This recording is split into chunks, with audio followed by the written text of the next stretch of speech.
কেন্দ্রীয় শিবিরের সভাপতি জাহিদুল ইসলাম হইয়ে ফেসিবাদ ইস্যুতে ছাত্রদল সহ অন্যান্য সংগঠন ব্যাকুণের লগে আড়াল ঐক্য আছে। তবে আমরা এটা বিশ্বাস করি যে পতিত ফ্যাসিস্ট অথবা ফ্যাসিস্ট ইস্যুতে আমরা সবাই ঐক্যবদ্ধ আছি। আমরা 5ই আগস্ট খেয়াল করবেন যে সংসদ ভবনে সেখানে গিয়েছিলাম, ছাত্র দলের প্রেসিডেন্ট সেক্রেটারি এবং ছাত্র অধিকারের প্রেসিডেন্ট সেক্রেটারি ছিল।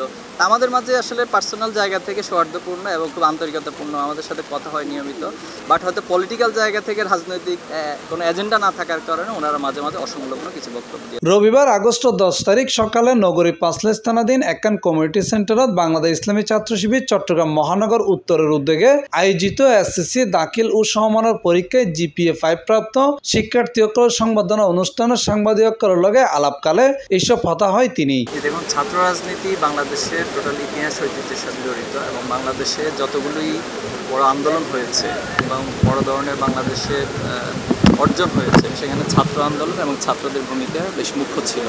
এবং সর্বশেষ জুলাই আগস্ট আন্দোলনটাও কিন্তু বিশ্ববিদ্যালয় ক্যাম্পাস থেকে শুরু হয়েছে, ছাত্রদের মাধ্যমে শুরু হয়েছে।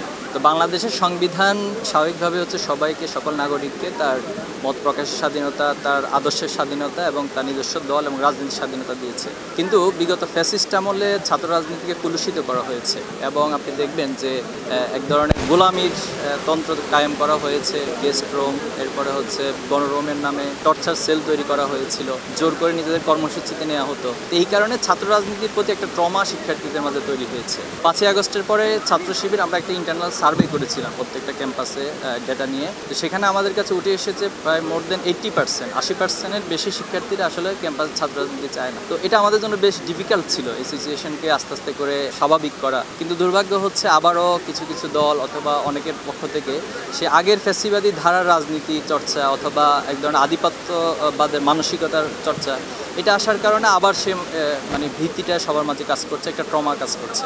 তা আমরা সবার কাছে অনুরোধ করব যে আমরা এমন কিছু করব না যেটা আমাদের ছাত্র রাজনীতিকে প্রশ্নবিদ্ধ করে এবং শিক্ষার্থীদের যেটা ঢাকা ইউনিভার্সিটির ক্ষেত্রে গত কয়েকদিন আগে ঘটেছে যে তারা হলগুলোতে পলিটিক্স চাচ্ছে না। তো তাদের বক্তব্য হচ্ছে যে মূলত হল পলিটিক্সের মধ্য দিয়েই এই টর্চার কাজগুলো চালানো হতো। এজন্য সবাই ক্যাম্পাসে রাজনীতি করবে কিন্তু হলে রাজনীতি করবে না। এজন্য ছাত্র শিবির এখন পর্যন্ত হল কমিটি দেয়নি এবং হলে যে রাজনীতি, আগের ধারা রাজনীতি, সেটা চালায়নি। আমরা শুধুমাত্র সেবামূলক কার্যক্রমগুলো চালিয়ে যাচ্ছি। এর থেকে স্বাধীনতা, মত প্রকাশ স্বাধীনতা, এই নয়া স্বরূপের রাজনীতি চালু হোক, এটা আমরা প্রত্যাশা করছি। অনুষ্ঠানত বাংলা ইসলামী ছাত্র শিবির চট্টগ্রাম মহানগর উত্তরের সভাপতি তানজিম হোসেন জুয়েলের সভাপতিত্বে বক্তব্য রাখি doctor Abu Naser, doctor AKM Fazlul Haque, অধ্যক্ষ শামসুজ্জামান হেলালি, ছাত্র শিবির কেন্দ্রীয় মাদ্রাসা কার্যক্রম সম্পাদক আলওয়াদ্দিন আবির, ডাক্তার মোহাম্মদ আশিকুর রহমান, বাংলাদেশ জামাত ইসলামী চট্টগ্রাম মহানগরীর ভারপ্রাপ্ত আমির পরিবেশবিদ মোহাম্মদ নজরুল ইসলাম সহ আর বোধ কেউ। C+ TV Chittagong.